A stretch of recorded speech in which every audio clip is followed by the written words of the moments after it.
We're restoring biomes and taming impalas. That's right, it's Kavango from Mazaza Games.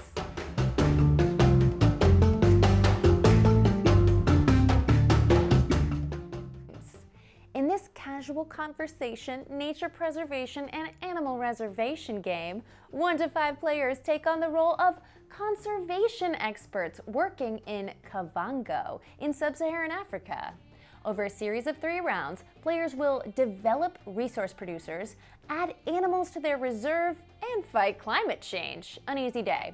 The player with the most points at the end of the game wins. Setup begins with the central board placed centrally. This board features a score track, 4 research slots, and a communal track for climate protection. Set the bank tray near the central board along with the card trays. The large tray holds 4 card decks separately shuffled. You've got your action cards and species cards separated into 3 levels, A, B, and C. The small tray holds research cards separated into 3 levels, the rewilding cards, no need to shuffle these, and goal cards. For your first game, you could ignore these, but in future games, deal 1 privately to each player. They provide extra points in the endgame for fulfilling certain conditions during play.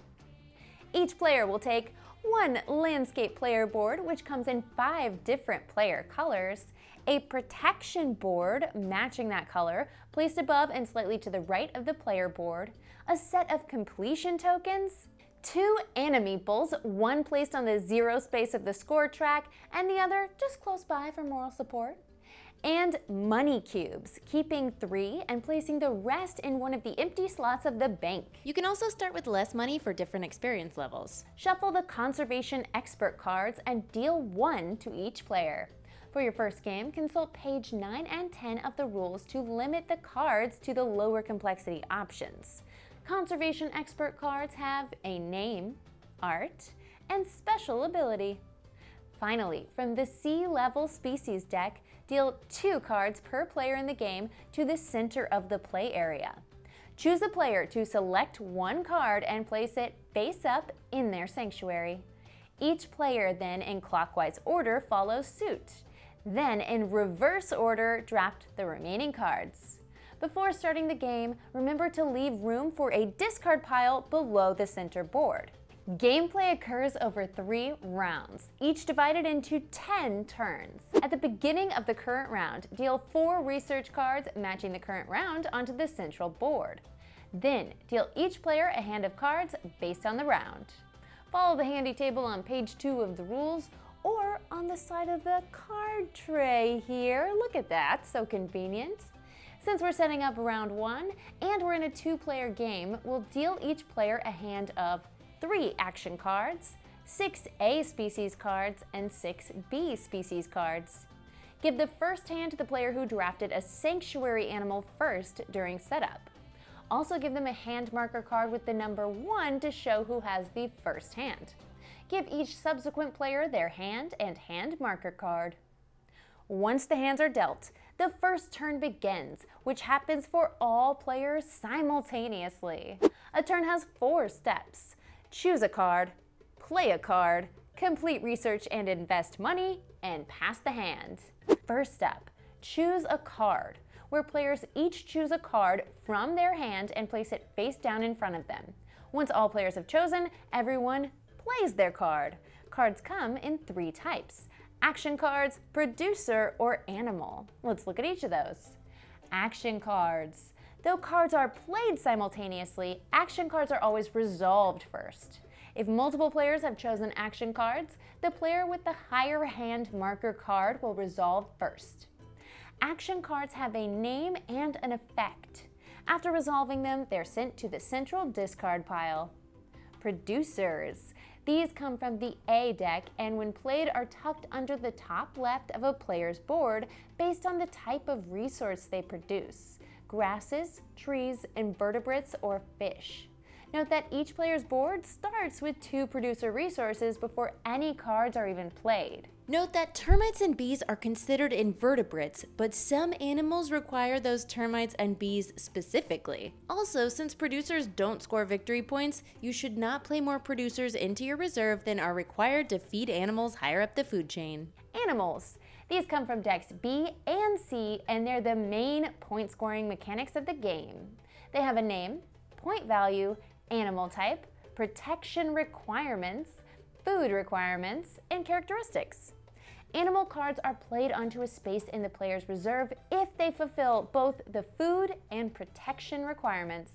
For instance, with this 3-point Impala, we need 1 grass and 2 tree symbols on our board, and level 1 poaching protection, which I will explain shortly. Animals move automatically from the sanctuary when their requirements are met without taking an extra turn.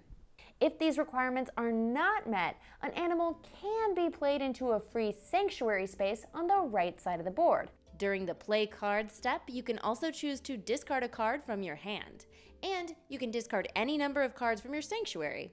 Each discarded card earns you 1 money cube. However, they won't be worth any points in the endgame until they make it onto the open spaces in the reserve. Once all the cards are resolved, play moves to the complete research and invest money step. A player may fulfill each of the displayed research tasks once per round, placing a completion token on it if they meet its requirements. They then gain money and points. Money can then be spent on a number of things. Climate protection, which provides a global level for meeting card requirements. Once a level is filled with cubes based on the player count, that climate protection level is reached for all players, no matter their personal contribution.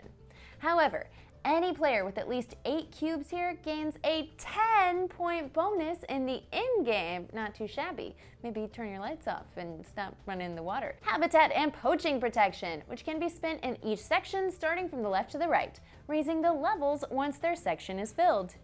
Unlike climate protection, these levels need to be raised fully in a turn.